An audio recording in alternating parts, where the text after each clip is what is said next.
Olá, sejam bem-vindos a mais uma edição do programa Autoação no 14. Nosso convidado de hoje dispensa apresentações, a verdade é essa, dispensa apresentações. Quantas pessoas não passaram por essas mãos aqui, né, que estão tão pertinho de mim, que ajudaram tantas crianças a vir ao mundo, tanta gente ficar saudável, enfim, doutor Edmo, prazer recebê-lo aqui mais uma vez, é sempre uma satisfação.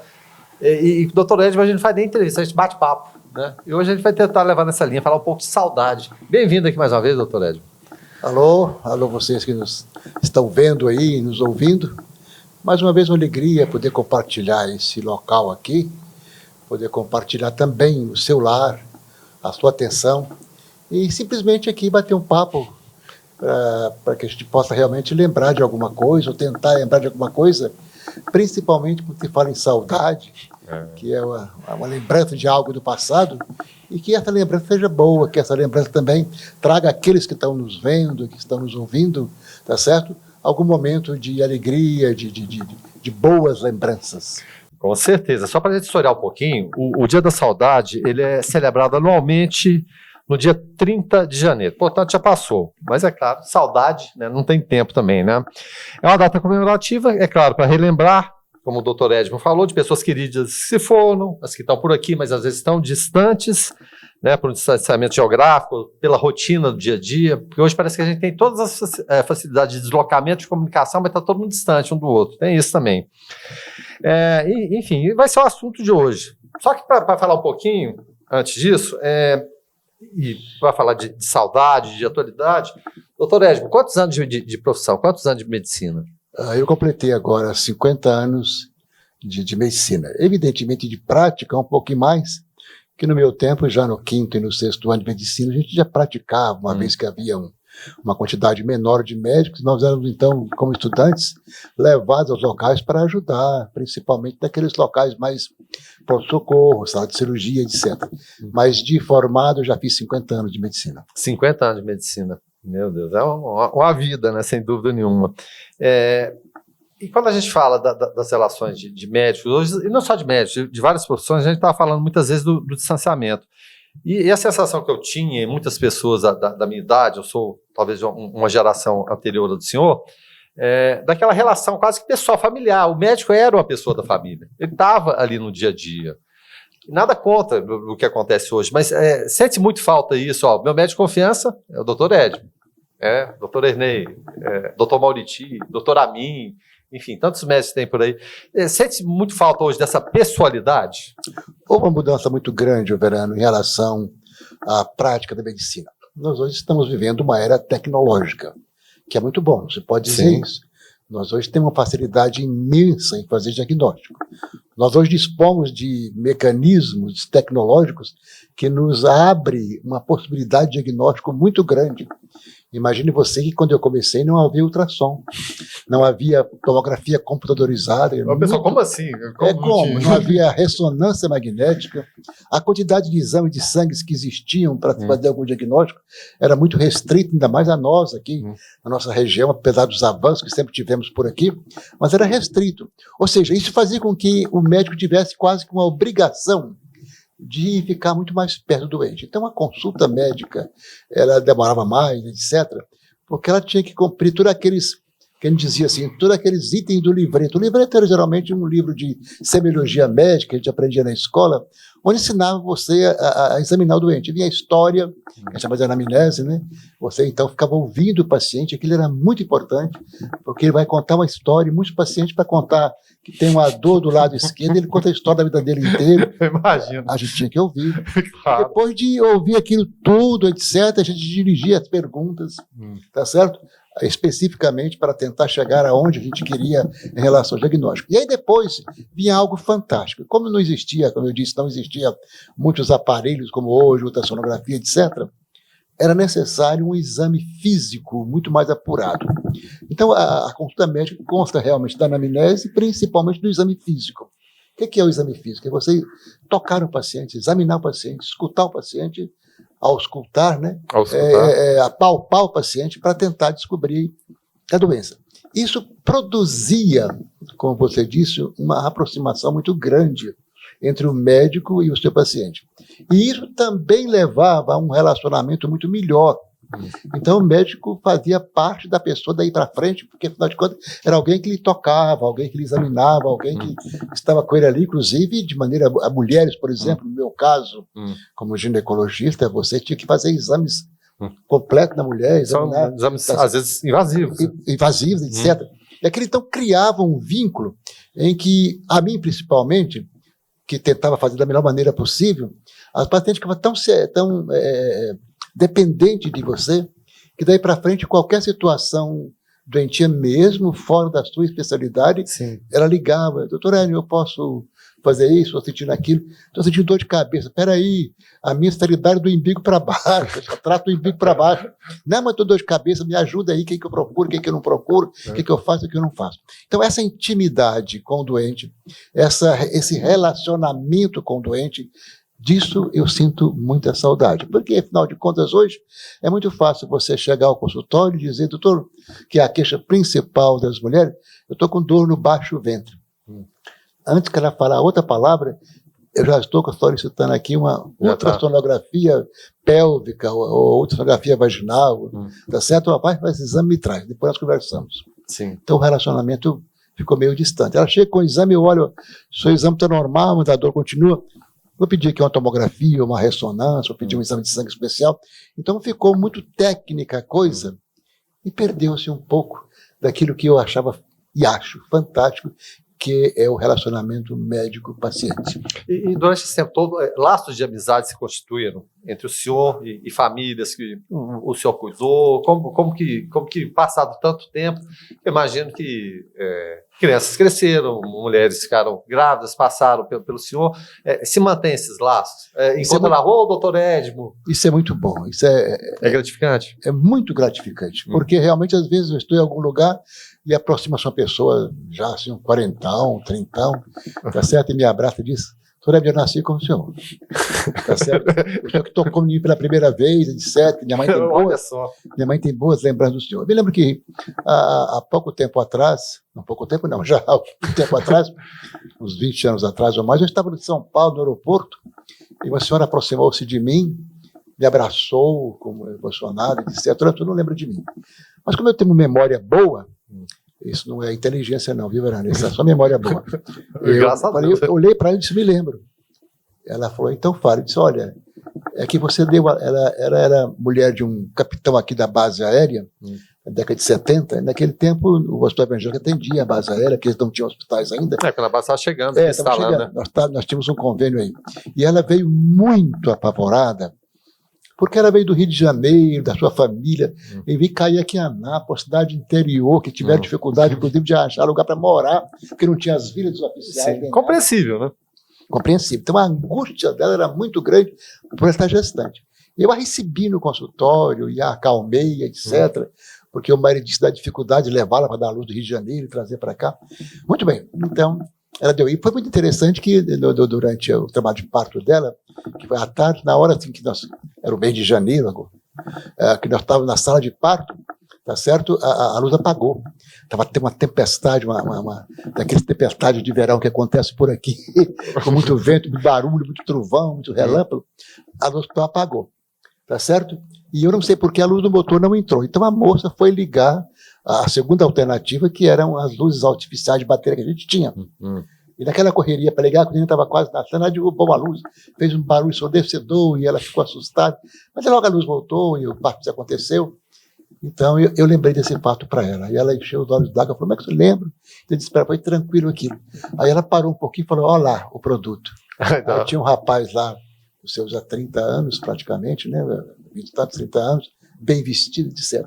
Isso tudo é muito bom, porque demonstra que aquela paciente teve uma dependência da gente. E até hoje, muitas famílias ainda ligam para mim, para consultar. Eu já como velho, já não atendo mais, já me aposentei, meus filhos são médicos, eles quando alguém me pergunta coisa, eu não sei, pergunta meu filho. Os meus filhos, né? Mas o fato é que, às vezes, apenas para conversar. Isso eu lembro com saudade. Isso realmente me traz saudade do meu dia a dia, daqueles dias turbulentos de trabalhar muito, mas que me trouxeram muita satisfação, muita alegria, tá certo? Então, eu lembro, isso faz realmente que a gente sinta bem. Porque essa é uma saudade. Emociona, doutor. Não é nostalgia. Nostalgia é uma sim. de tristeza, mas é uma saudade gostosa daqueles dias passados. É, coisa bacana. E por falar em dias passados, é claro, eu citei no início aqui alguns médicos, mas é claro, a gente cita alguns, mas vários, né, que vieram, alguns foram contemporâneos do senhor, outros foram anteriores ao senhor, mas como que era essa relação? Nós falamos aqui a relação, de repente, médico-paciente, médico-famílias, mas de uma época que, quando o senhor começou, eram menos médicos e todos mais ali, mais ou menos, se conheciam. Hoje, evidentemente, tem médico de fora, um não conhece o outro, enfim, mas daqueles médicos históricos, vamos colocar assim. Com quem o senhor melhor se relacionava? Quem o senhor tem mais saudade? Como que era essa convivência? Para ter uma ideia da quantidade de médicos, assim que eu cheguei em Anápolis, eu estou de Anápolis, nasci no Hospital Evangélico, eu estudei em Goiânia. Aí vinha perguntar, nasceu pelas mãos de quem? Não foi do doutor James, não? Não, porque naquele tempo era enfermeira, mas no caso meu específico, o James foi chamado porque a minha mãe complicou na hora lá. Tá certo? Então, o doutor James resolveu qualquer parada. Ele teve que vir para me puxar lá de dentro. Tá certo? O fato é que quando eu cheguei no Hospital Evangélico, tinha 12 médicos, que hoje tem 300, né? 12 médicos. 12 médicos. E a cidade de Anápolis, eu me lembro muito bem, que na primeira reunião da Associação Médica da cidade em que eu participei, foi um jantar aqui naquela antiga churrascaria gaúcha ali, até pouco tempo da tinha aqui na ali na Manuel da Badia? Exato. Perto do Magazine Napolino? Exato. Lá do Cestari? Cestari. É. Ali foi um jantar. Você tem ideia, praticamente todos os médicos da cidade foram, e coube numa mesa grande e comprida, porque era mais ou menos 40 ou 50 médicos. Não precisa de reservar a mesa, né? Nada, era 40 ou 50 médicos que a cidade tinha, tá certo? E dentre esses, alguns realmente nomes já consagrados. Tem falado do Dr. Funston, Dr. James Funston, que participou, que tem muito a ver comigo, porque eu sou casado com uma das netas dele, etc. Ali existia outros que realmente tinha Ana Paulina de Faria, Montenegro, a minha Antônio que citou, Oscar Azevedo, Bonfim da Badia, tá certo? Que médicos da década de 30, década de 40, realmente aqueles que realmente começaram a boa medicina em Anápolis, e que eu tive a alegria, o prazer e a honra de poder dividir uma mesa com eles como colegas. Eu, um simplório, lá longe, começando, mas eles realmente o jovem eram luminares da medicina na época. Então é também uma alegria grande que me causa saudade, sem nostalgia, sem tristeza, porque realmente era um tempo muito, muito bom de relacionamentos. E como que eles acolhiam? Porque muita gente às vezes imagina o médico aquela figura fria, desprovido de emoções, mas e esse relacionamento, a troca de conhecimento? De repente, sou um jovem médico ali, no meio de alguns médicos já são mais antigos. Como é que foi esse acolhimento? Naturalmente há aqueles ciúmes, né? Todo mundo tem ciúme do seu doente, ele fica com medo de perder o seu. Depois eu me lembro muito bem que chegava um médico novo, nossa, ele vai me levar um pouco da clientela, porque é natural isso. A pessoa não, somos humanos. Tá certo? Mas olha, a grande maioria a gente era muito bem recebido, tá certo? E muito bem acolhido.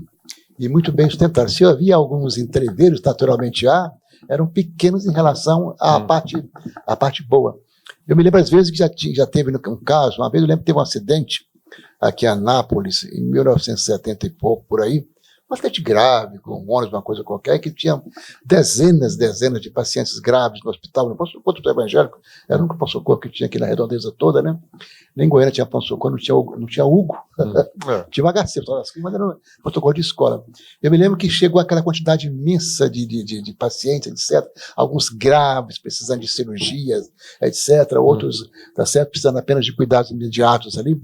E, de repente, nós ficamos apavorados com aquela coisa de gente, e aí começou a chegar colegas de outros hospitais, tá certo? Que ficaram sabendo e vieram, e alguns já foi chegando e tirando a roupa, vestindo o avental, e entrando nos negócios. E eu me lembro muito bem de médicos perguntando onde é que é a escova aqui, que eu preciso entrar numa cirurgia.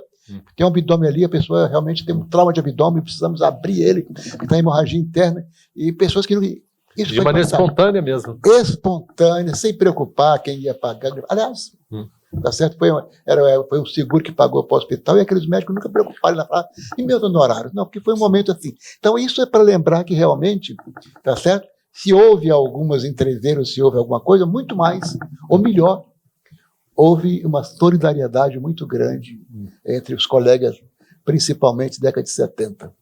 Isso é uma coisa boa, né? Falando aqui, tem muita gente que mistura saudade e saudosismo. O senhor estava até separando uma coisa da outra, né? E saudade, por incrível que pareça, é uma palavra que só existe na língua portuguesa. Não tem como... Vem de solidão, mas é porque realmente a solidão nos faz sentir saudade. Mas como explicar para alguém o que é saudade, né? E o saudosismo? Essa diferença da saudade e o saudosismo. O doutor Ed, por exemplo, ele tem muita saudade, mas não é saudosista. Não. É mais ou menos por aí? Exato. Evidentemente que a gente lembra dos tempos antigos, quando eu falo tempos antigos, 40 anos atrás, 50 anos atrás, é certo que para os jovens agora é muito tempo, mas para nós é nada, é certo? Como se fosse ontem. Sim. Evidentemente, eu me lembro muito bem que quando eu cheguei no hospital, o doutor Círio Quinan, que me ajudou muito, que era a minha especialidade, ele disse, olha, me acorde aí em alguns pacientes minhas que podem dar luz, porque eu vou ao Rio de Janeiro, eu estou fazendo 20 anos de formado. Eu pensei, meu Deus do céu, esse cara é velho. Imagina fazer 20 anos que ele é médico. Eu era recém-formado. Tinha 2 anos, 3 anos, 4 anos de formado. Mas, de repente, eu cheguei aos 50 anos de medicina e volto meu olhar lá para trás e falo, foi ontem. Sim. Foi ontem. Então, sem saudosismo, sem nada, mas lembrando que, evidentemente, louvando a Deus por isso, com gratidão no coração, que foi momentos muito bons em que eu pude participar, pude estar perto dos meus pacientes, pude exercer a medicina da maneira que eu mais quis, da maneira que realmente eu achei que seria a melhor possível. E a prova disso é que ainda, como nós falamos agora mesmo, eu tenho ainda boas lembranças, porque as pessoas ainda lembram para mim. Você lembra que o senhor atendeu há 10, 15, 20 anos atrás? O senhor lembra que... Tá certo? Eu falo, por favor, não só lembro, como eu sinto muito bem em sentir que realmente, em algum momento, com todas as minhas deficiências, com todos os meus problemas, eu pude ser o último pequeno detalhe para alguém. É aquilo que eu sempre digo, se em algum momento eu conseguir, durante a minha prática médica, tá certo? Causar algum bem, ou aliviar alguma dor, ou tirar alguma angústia, ou fazer aquela mulher, que eu sou ginecologista, aquela mulher angustiada na sua gravidez, ou angustiada por não engravidar, se eu fiz ela ficar tranquila, eu me considero realizado, porque eu fiz alguma coisa que fez alguém ser feliz por algum momento. Voltando mais no passado ainda um pouquinho, a gente tem na família, é claro, o senhor falou que tem filhos médicos. 5. 5? Todos. Meus 5 filhos são médicos, 2 gêmeos são médicos e uma nora é quase médica. E o irmão médico também. Irmão médico, todo mundo é médico lá. Até lá em casa, a minha funcionária. Quem não é médico? Tá mais fácil falar quem não é médico. Não, você dá ideia. Lá em casa, até a minha funcionária, que trabalha conosco, trabalhou conosco muitos anos da cozinha lá, a Neide. A Neide foi trabalhar conosco com 15 anos de idade, certo? Aí ela engravidou. E nasceu um menino que foi criado lá em casa. Hoje é o famoso doutor Tiago Vieira, é um dos dirigentes da FUNEV aqui, um senhor médico, tá certo? Até ele tornou-se médico também, talvez pela é quase filho também, quase o neto também. E os meus 5 filhos são médicos. Aí você me pergunta, mas o porquê disso? Haviam médicos na família antes? Não, ninguém. Família, não. Começou com vocês? Você tem impressão, você tem uma ideia, eu sou o primeiro membro da minha família, tanto parte de pai quanto parte de mãe, a fazer o ginásio. Quando eu entrei no primeiro ano quando eu entrei no primeiro ano ginasial, meu pai falou, olha, na minha família nunca ninguém chegou, foi tão longe, né? Foi tão longe, fez ginásio. Então, naturalmente, eu fui o primeiro a terminar o ginásio, naturalmente, eu fui o primeiro a entrar numa escola superior, a fazer um curso universitário. Então, naturalmente, eu fui o primeiro doutor da família.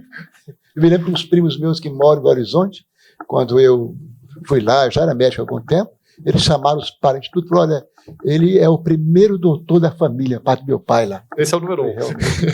Você tem uma ideia. E depois, logo em seguida, vem essa avalanche de doutores aí. Tá certo? Os meus 5 filhos são médicos e genros médicos, etc, etc. Todo mundo. Mas houve alguma pressão ou foi um caminho natural? O que o senhor vê no dia a dia, assim? Essa pergunta me é feita sempre. Qual foi a sua contribuição para isso? Qual foi a sua pressão? É corresponsável? Verano, eu nunca chamei nem falei, olha, eu quero que você faça a medicina. Talvez fosse para observar o dia a dia da nossa vida, da minha vida, etc. Observar o dia a dia do hospital.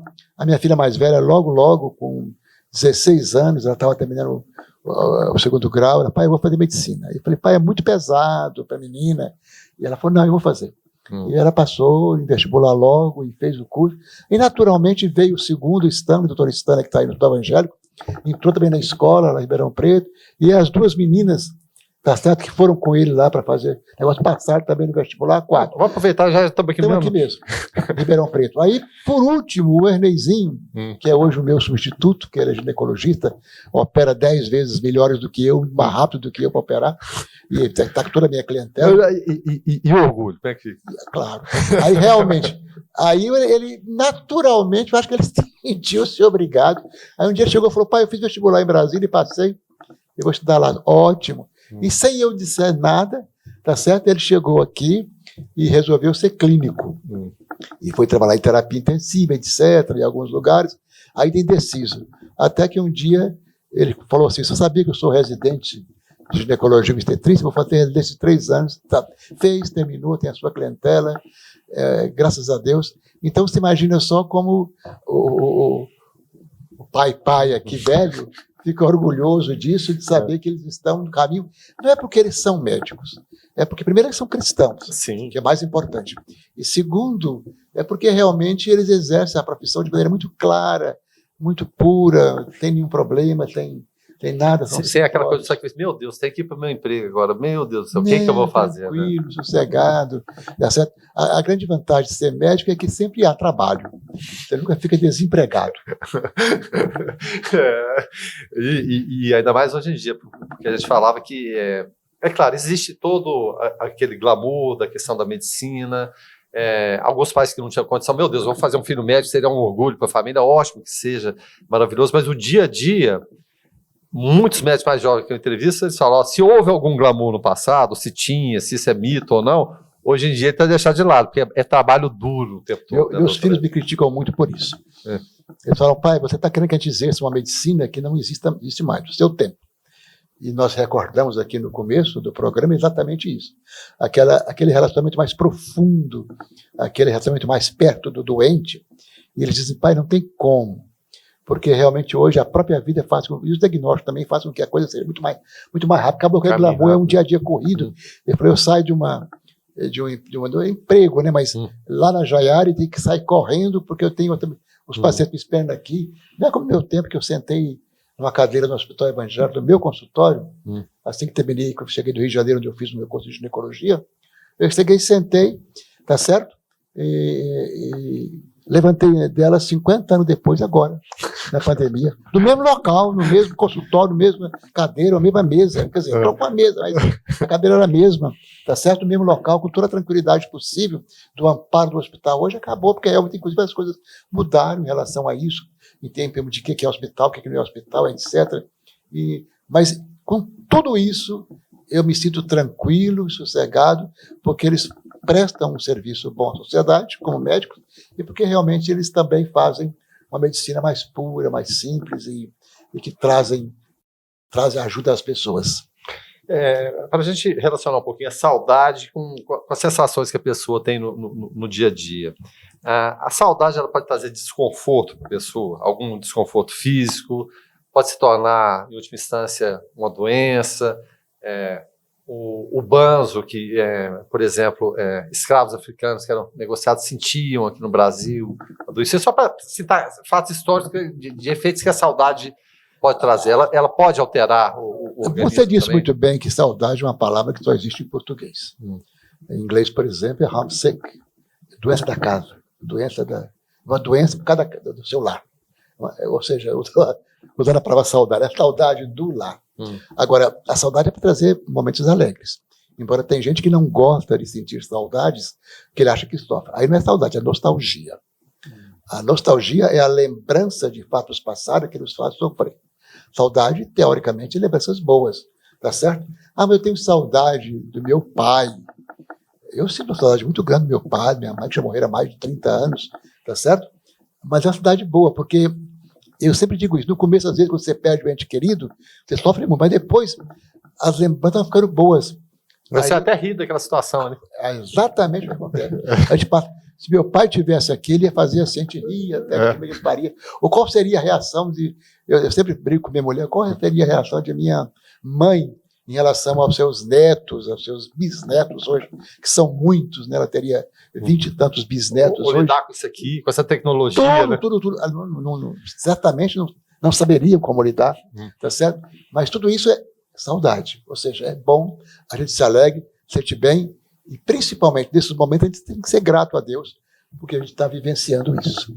Bom, alguns neurocientistas, eu estava pesquisando aqui para a gente fazer essa entrevista com o doutor Ed, não que precisasse, esse bate-papo a gente conseguiria levar essa entrevista aqui tranquila, mas para trazer para o lado um pouquinho aqui médico também. Alguns neurocientistas afirmam que sintomas da saudade são semelhantes à abstinência de drogas. Chega a tanto? Em alguns momentos, sim. Pode chegar a tanto? É evidente que realmente em momentos assim de solidão, tá certo? Em que a pessoa teve um momento muito bom e aquilo lhe foi tirado, tá certo? Por exemplo, uma morte, a pessoa que tem um relacionamento amoroso e de repente é separado daquilo, essa saudade, que seria uma nostalgia também junto, ela causa danos na pessoa quase que semelhantes a uma abstinência severa de álcool, porque é uma abstinência. Sim, é uma abstinência de algo. Você vai privar do convívio com aquilo ali. É a privação da presença de uma pessoa, é a privação da presença de um lugar. Eu sinto saudades da minha infância, que é a coisa mais cantada pelos poetas aí, tá certo?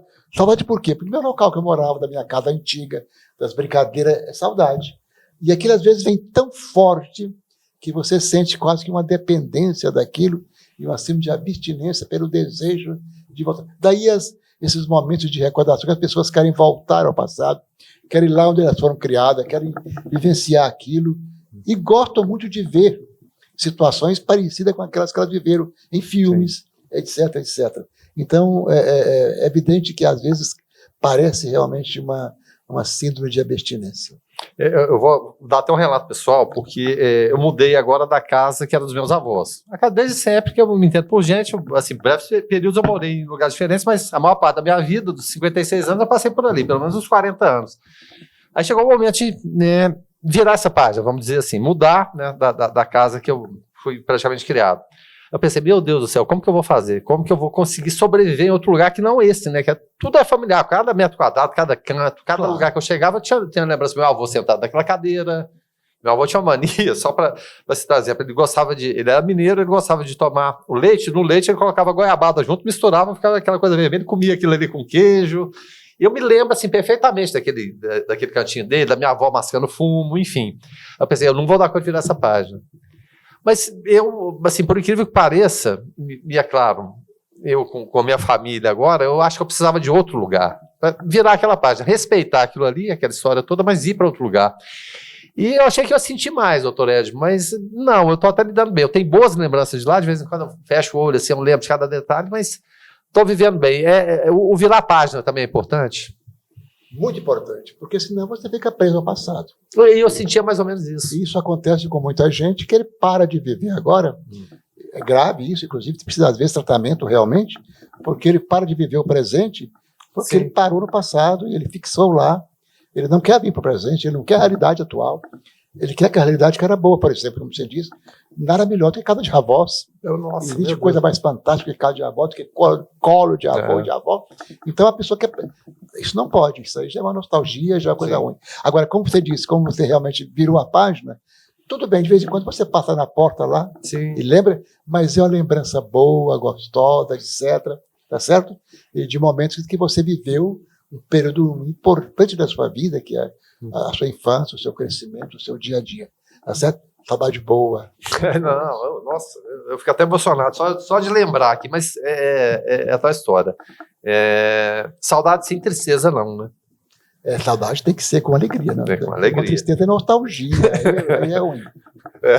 Falando em nostalgia, é claro, não aparecem as imagens, mas a gente tem um quadro aqui, que a gente tem um centro de Anápolis. A gente tem algumas referências de construção aqui, Igreja de Santana, por exemplo, a gente tem o Hotel Itamaraty. Claro, o assinante não está vendo, não, mas eu vou descrever, todo mundo conhece o centro daqui de Anápolis. A gente tem o edifício Rio Negro, Marquês de Herval, tem o mais novo aqui, que é Antônio Cardoso, enfim, edifício Lealdade, do centro que a gente conhece muito bem, né, doutor Edmo? Claro. E eu gosto muito de passear pelo centro da cidade de Anápolis e ficar observando aquela arquitetura. Eu faço isso semanalmente no meu carro, eu faço uma coisa que realmente a minha olha, o que você gosta de fazer isso? Eu falo, olha, eu pego meu carro, mais de uma vez por semana, suba Goiás vagarosamente, tá certo? Desço, um trajeto mais ou menos assim. Chego na Bom Jesus, eu desço à direita lá na Joaquim Inácio, que eu chamo Rua dos Turcos, né? A Rua dos Turcos. Como você também. Ou Canal do Sul. Vou até a porta do mercado municipal, foi fantástico. Dou a volta pela 14 de julho e vou me lembrando, inclusive, dos locais, das pessoas que viviam por ali, das lojas que tinham, etc. Suba 14 de julho, depois desço pela Barão. Eu me lembro da quadra, do CRA. Do CRA, né? Bairro do CRA, né? Que exatamente. Tinha carnaval. Aí eu vou chegando na Barão, lembrando das lojas que tinha. O vai e vem da Barão, senhor da Serra? O Godofredo Sandoval Batista, que é um jornalista, que foi o assessor principal do Henrique Santino muito tempo, ele escreveu um livrozinho sobre a infância dele aqui, a juventude, né? Porque eles vieram para cá na década de 50, o irmão dele é lá, que meu colega de turma, né, no Colégio São Francisco durante muitos anos. O Godofredo tem uma memória boa, ele descreveu então a tarde de Anápolis no final dos anos 50, que para mim foi fantástico. Um livro interessante, daqui no Magazine tem o livro dele, 2 livros dele. Então, o resultado, ele vai escrever na loja, na esquina com a Barão com a Engenheiro Portela, à esquerda tinha a Ford, à direita o banco, que era banco hipotecário, onde é que hoje é aquele prédio. Era do Jonas Duarte, o banco, se não me engano. Aí depois o prédio da Rádio Carajá, do lado de lá. Isso. Depois ia descendo, tinha Lojas Alvoradas. Olha eu lembrando aqui, Casa Seis Irmãos. E o senhor consegue visualizar nesse momento que o senhor está falando? Naturalmente, década de final dos anos 50, eu era criança. Criança viva, eu tinha 12, 13 anos, né? Então, casa do Linho Puro, a Revolução na esquina, aquela casa, passava um pouquinho mais, a casa do Jonas Duarte, esquina da 15 de dezembro, com a Barão? Com a Barão. Ali à direita, quem desce a Barão, era a casa do Jonas Duarte, uma casa estilo... Um palacete ali. Palacete, uma casa estilo europeu, etc. Tá certo? Aí eu me lembro da minha juventude, aí, meus 16, 17 anos, sem a moça à direita, um lanchezinho que a gente ficava na porta dele até altas horas da noite, conversando. À esquerda, a farmácia do seu Joaquim Aoriz, tá certo? Ia descendo, chegava até na frente daqui hoje, Hotel Itamaraty, virava a Engenheiro Portela, tá certo? Na esquina, durante o tempo, tinha famosos bares ali, tá certo? Parajuara Bar, Pigalle, que era na esquina da Barão ali. Aí você ia, tinha a loja Stacamac do Dollis, tá certo? Depois a Joia, depois a loja Esmeralda, que queimou, Irineu Mendes, tá certo? Aí chegava no Hospital Evangélico, que era meu sonho de consumo. Eu, desde criança, sonhava um dia poder ser médico do Hospital Evangélico, e Deus bondosamente me deu o Hospital Evangélico, tá certo? Não só fui médico como diretor, tá certo? Essa época todinha. Aí até chegar lá no Cine Santa Maria, que era quase a esquina lá com a Xavier de Almeida. Então eu me lembro disso tudo. Eu faço essa ronda aqui porque eu gosto de andar por aqui. Às vezes também... Às vezes caminhando também? Caminhando a Barão do Rio Branco até lá, desço, caminho, é uma caminhada boa, tranquila. Saudade boa. Essa é boa. Essa é alegre. Essa época eu sei, a sua vida foi boa depois. Louvado seja Deus por isso. Mas também porque realmente aqueles momentos difíceis, às vezes, familiares, etc., mas que foram bons para a minha juventude, bons para a minha mocidade e bons para a minha vida de adulto, a vida profissional. O senhor falou para o Angélico, eu lembrei de um ponto ali, o Bar do Zezinho.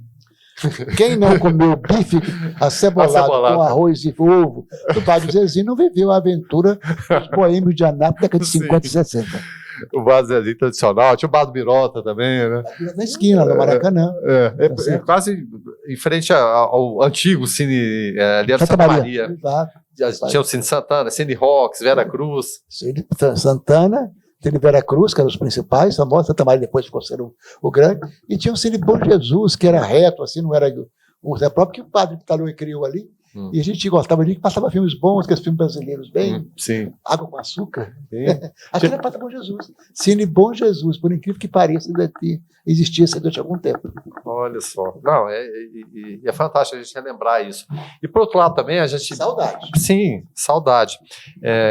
Ao mesmo tempo que a gente relembra disso e vê algumas fachadas são preservadas, por outro lado a gente não observa a preservação do patrimônio histórico nosso. Eu estou lendo aqui agora, é fantástico esse quadro seu. Vocês conseguiram concentrar aqui num quadro só os edifícios centrais de Anápolis, tá certo?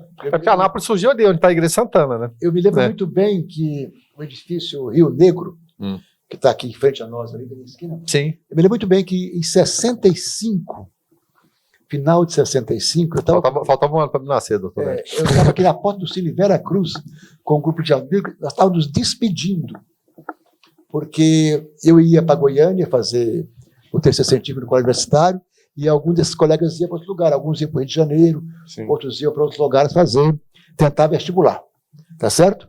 E eu me lembro que nós olhamos para cá e falamos, olha o edifício crescendo. Aí brincamos assim, quando nós voltarmos aqui em Anápolis, esse prédio terminou. Seria o primeiro prédio alto de Anápolis, porque tinha o prédio do hospital, o prédio do hotel.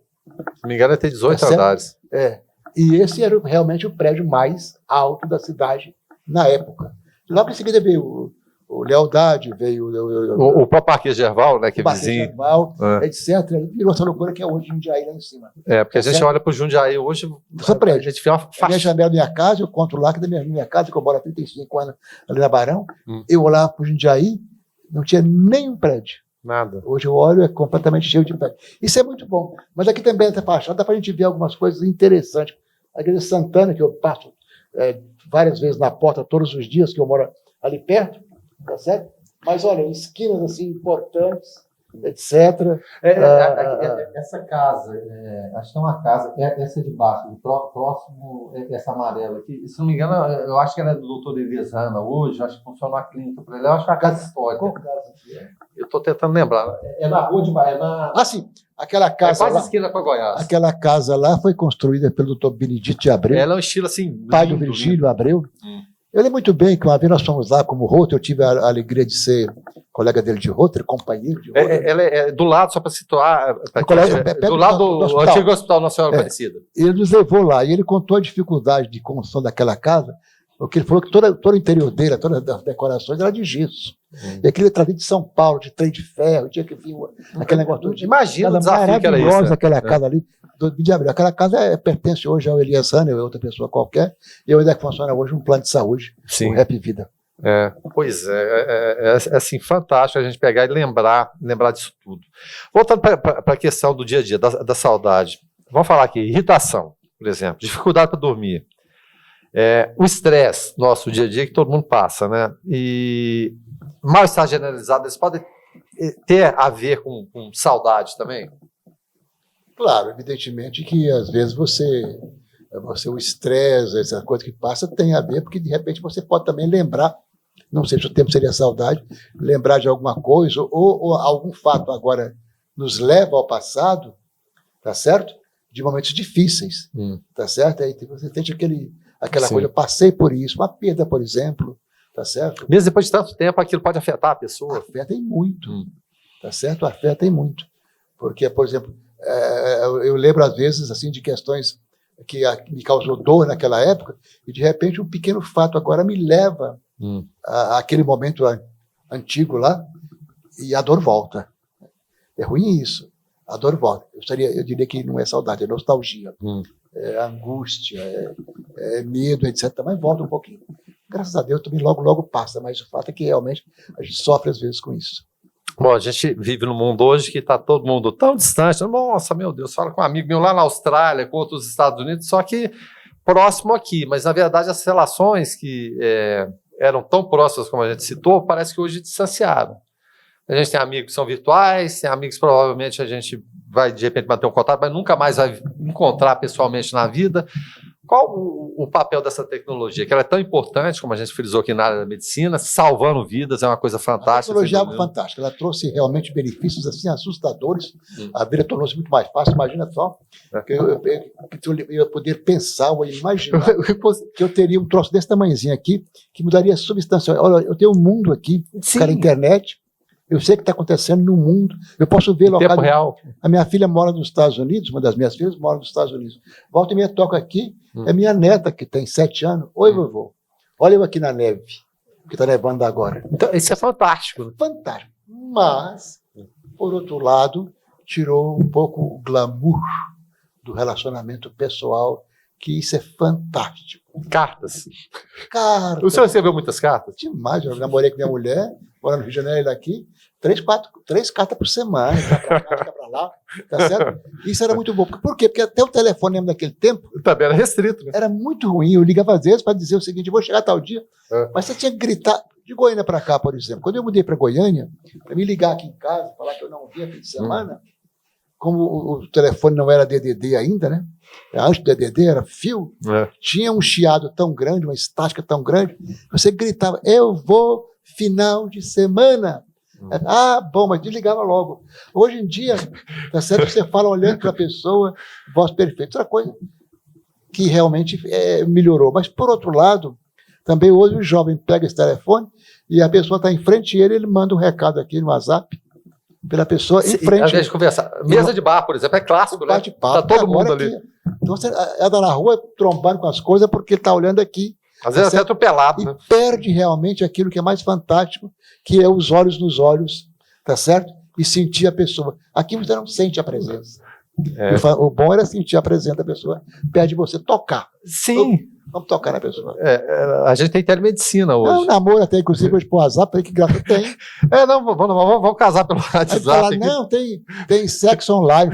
Como? Eu estou muito velho, mas para mim não existe. Não dá. Eu estava tentando lembrar aqui que ontem eu fiz uma entrevista na rádio falando de inteligência artificial.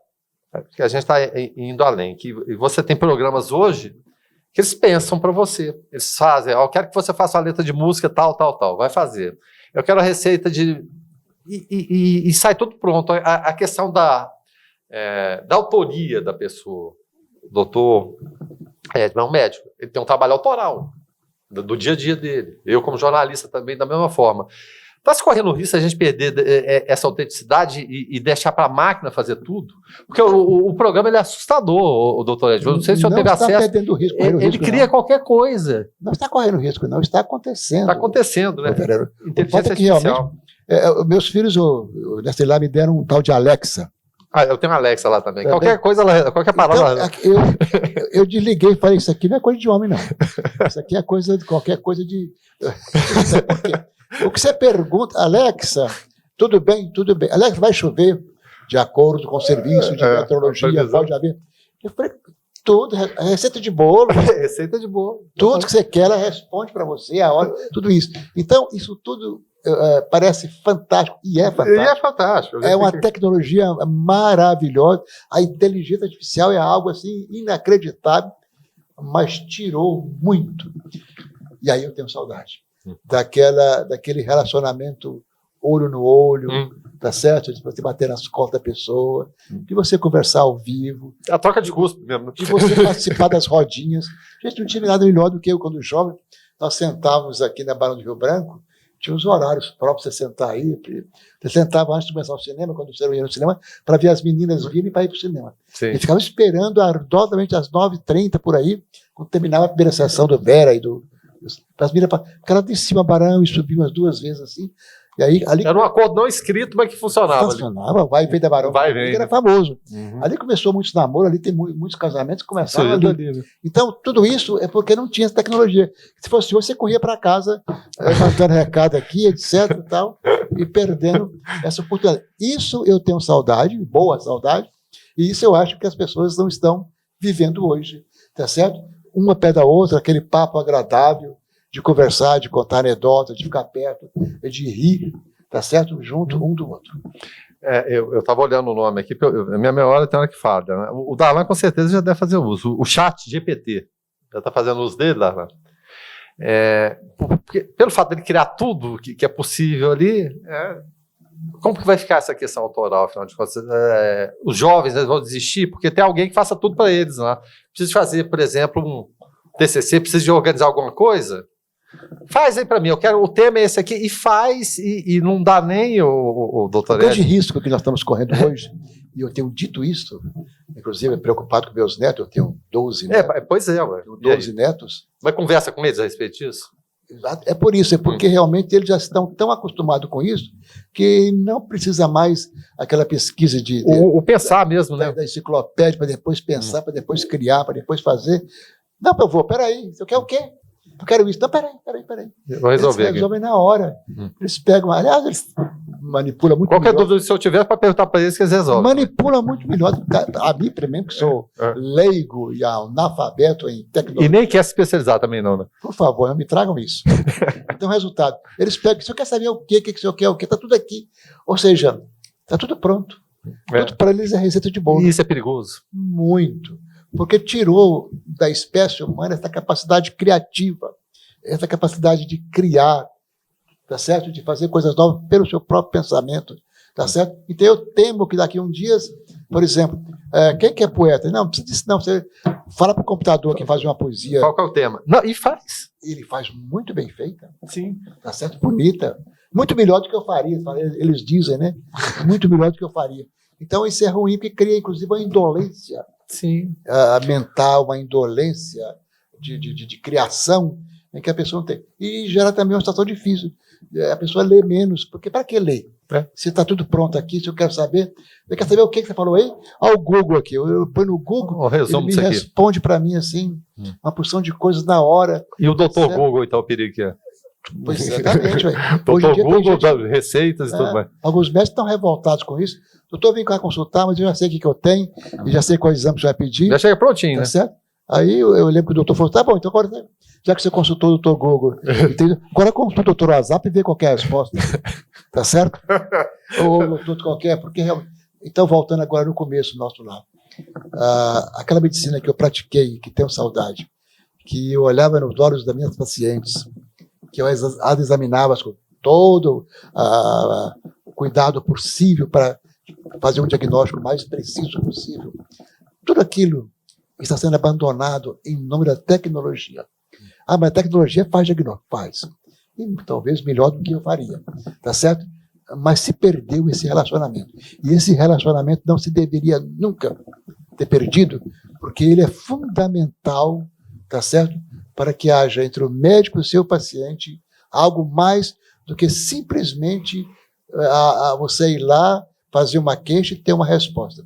Devia ter uma interação muito maior, e como você disse, o médico passava a ser quase que uma parte da família, e eu fui muito convidado para ser padrinho de casamento, imagino, para fazer essas coisas todas, para ir em almoço e jantares, por causa dessa interação entre o médico e os seus clientes, etc. Eu gostaria muito que isso voltasse. Você está saudosista. Não. Eu estou dizendo que vocês devem usar toda a tecnologia que dispõe hoje. A vida humana é algo mais importante, tudo que houver de bom para salvar a vida, para melhorar a vida, para prolongar a vida, deve ser usado. Sem esquecer aquele lado romântico, aquele lado bom, que é você poder, tá certo, pôr a mão no seu paciente, examiná-lo e saber que ele está confiando em você, que você vai dar e fazer o melhor para ele.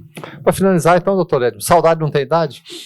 Saudade não tem idade. Ela vem desde o começo e vai até o fim. Agora, nos meus 75, quase 76 anos, me sinto extremamente jovem, lépido ainda, etc. Coisa boa também. Com vontade de voltar ao consultório.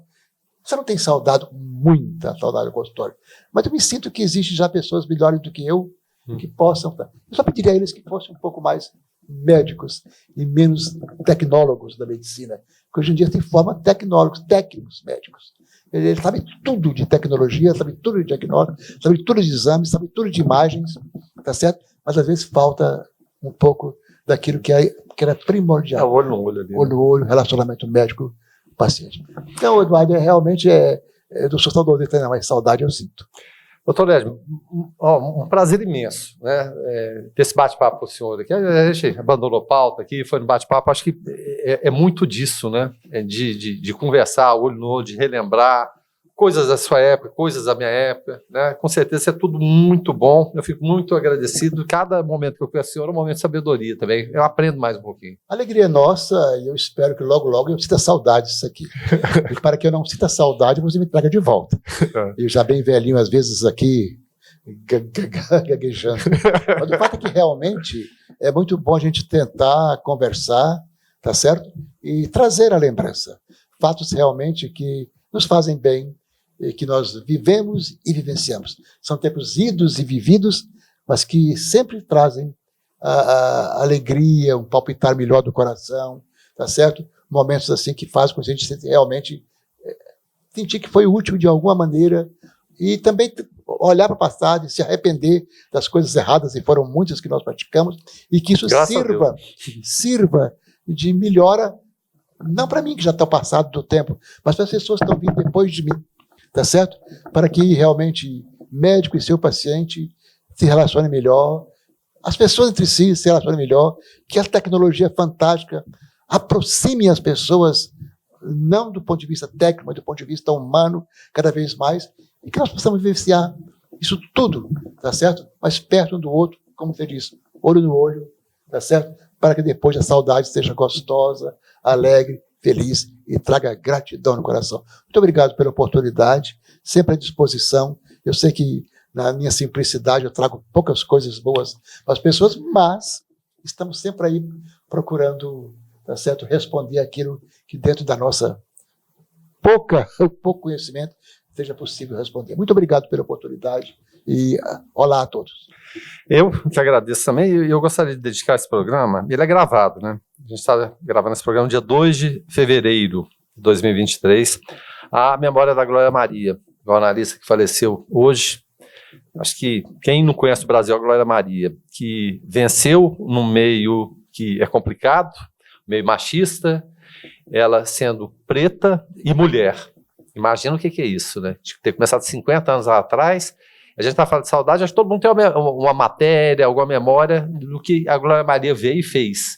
Então eu gostaria de dedicar assim, muito humildemente essa memória a ela, né? Que sirva de exemplo para as novas gerações que estão vindo aí, não só de jornalistas, mas de outras pessoas, que é possível sim vencer. A gente ainda vai acabar, eu tenho certeza, com esse preconceito, enfim, todas as situações que a gente vive, dificuldade do dia a dia. Então fica a Glória Maria, a nossa homenagem singela aqui, e agradecer ao doutor Edmo e a todos os parceiros, sem os quais seria impossível trazer tanta informação. Então, mais uma vez, muito obrigado e até logo mais. Clínica Radiológica de Anápolis, Arroz e Feijão Imperial, Geolab Genéricos, Hospital Evangélico Goiano, Unievangélica, Supermercados Atende Mais, Compensados Anápolis, Clínica Vacine, Produto JK, a Arte do Algodão, Farmácia Naturalis, Cicobi Unicentro Norte Goiano, Lages Vibracom, Porto Pereira Hipercozinha Industrial, Rádio Imprensa 104,9 FM, Restaurante Barriga Cheia, Síntese Comercial Hospitalar, Egoservice Vigilância e Segurança Privada, Meglif Uniformes, Pérola Distribuição, Crédito Contabilidade, Perícia e Auditoria, Laveste Lavanderia Hospitalar, Arroz Frito e Restaurante do Macarrão, Doutora Cristiane Santos, Endodontia, Cirurgia Parodontítica e Traumatismo Dentário, Mamãe e Bebê Kids, Varejão das Fábricas, Clínica Alto Astral, Usa Arquitetura e Interiores, Fazenda Campo Largo, leite de qualidade, Arquivo Off, guarda e organização de documentos, folhas, suplementos naturais, Droga Lúcia, economia a serviço da sua saúde, Opção Ótica, Exclusiva Castor, um sonho de colchão, Centro Automotivo de Reparos Lagcar, Caplife Tratamento Capilar, Dotes Tecnologia e Comunicação, Sabor e Arte, a arte de comer bem, Graça e Falcão, Doceria e Mega Estúdio.